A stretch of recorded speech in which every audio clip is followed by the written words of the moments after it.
Updated June 28, 2018, 11:30 p.m. Annapolis, MD.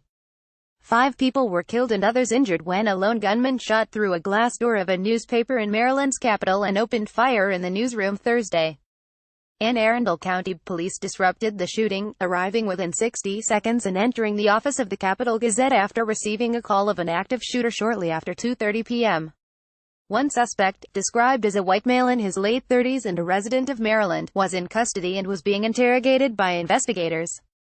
Police did not release his name. Multiple media reports, citing law enforcement sources familiar with the investigation, identified the suspect as Jared W.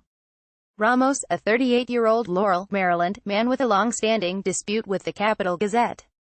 A man with the same name had unsuccessfully sued the newspaper and a former reporter, Eric Hartley, for defamation. Hartley is a former Las Vegas Review-Journal staff writer. Newspaper staff took to social media to relay news of the tragic event.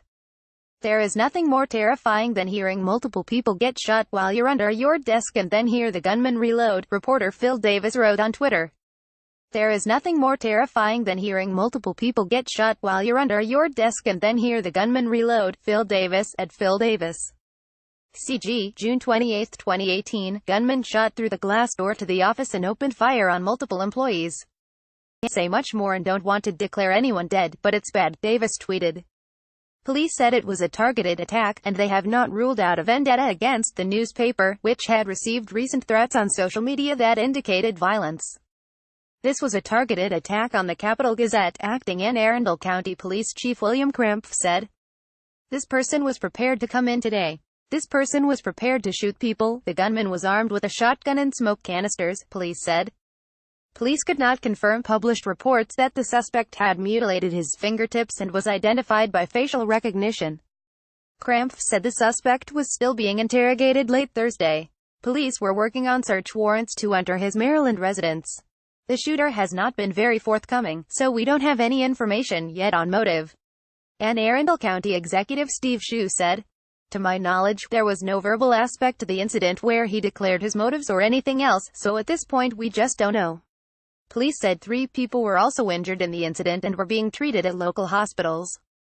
Lieutenant Ryan Fraser said no gunfire was exchanged between police and the suspect when they arrived and stopped the shooting incident.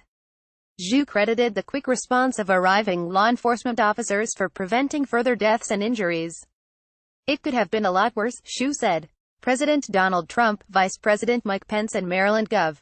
Larry Hogan were briefed on the shooting and offered condolences to the victims of the latest mass shooting incident.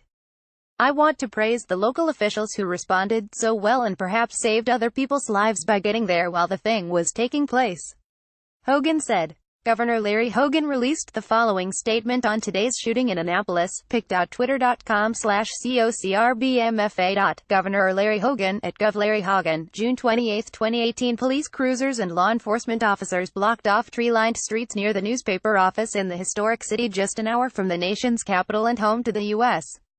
Naval Academy. Police said SWAT team members evacuated 170 people from the building. The shooting, which came amid months of verbal and online attacks on the fake news media from politicians and others, prompted New York City police to immediately tighten security at news organizations in the nation's media capital. At the White House, spokeswoman Lindsay Walters said, "There is no room for violence, and we stick by that. Violence is never tolerated in any form, no matter whom it is against." The newspaper is part of Capital Gazette Communications, which also publishes the Maryland Gazette and CapitalGazette.com. In an interview with the Capital Gazette's online site, Davis said it was like a war zone inside the newspaper's offices, a situation that would be hard to describe for a while. "I'm a police reporter. I write about this stuff, not necessarily to this extent, but shootings and death all the time," he said. "But as much as I'm going to try to articulate how traumatizing it is to be hiding under your desk, you don't know until you're there and you feel helpless." As investigators tried to piece together what happened, photojournalist Josh McCurrow shared his unshakable resolve to keep the Capital Gazette publishing for his Annapolis community, tweeting, "There will be a Capitol Friday." Chase Cook, a reporter, was more blunt.